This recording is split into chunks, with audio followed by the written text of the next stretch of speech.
elle a été primée cette BD. Oui, elle a eu le fonds spécial du jury jeunesse Génial. au Festival d'Angoulême cette année. Alors, c'est pas spécialement forcément une bande dessinée jeunesse, hein. Je pense que c'est plutôt à partir de 14 ans, pourquoi pas 12 ans, ça dépend aussi de sa sensibilité. Et ça parle de quoi alors c'est une très belle BD, en fait toutes les princesses meurent après minuit, ça s'appelle. Donc on est dans un quartier pavillonnaire, dans une maison. Et il y a une information qui circule sur tous les postes de télé, sur toutes les radios. Le 31 août 1997, en fait, c'est la mort de Lady Di. Ah oui. Mais c'est pas de Lady Di qu'il s'agit, en fait, c'est d'une famille. L'histoire en fait fait un petit peu écho. On a la maman qui essaye de garder tant bien que mal l'équilibre de sa famille alors que son mari a passé la nuit dehors. On a la grande, Cam, qui a un petit copain secret.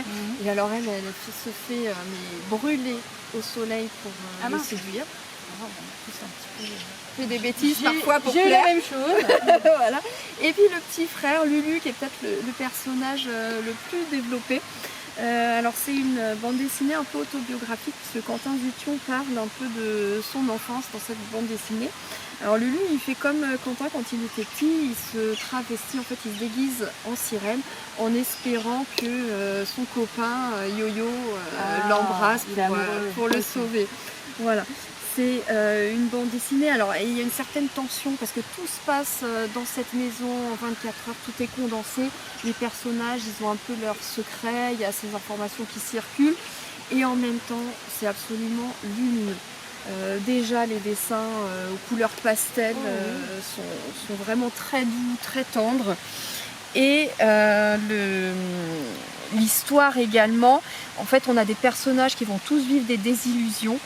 Et malgré ça, ils ont tous la tendresse de leurs proches à laquelle se rattacher. Les relations sont très belles, notamment entre frères et sœurs. Ils n'arrêtent pas de se chamailler, mais en même temps, c'est un petit peu leur bouée de sauvetage.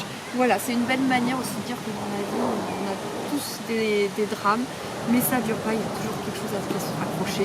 Alors, moi, c'est un peu comme Lulu, c'est le bol de chocolat pique le matin. Voilà, il y a la musique aussi qu'on écoute en boucle. Voilà. Je veux bien t'emprunter des magnifique, filles, hein. Magnifique. Ça donne envie.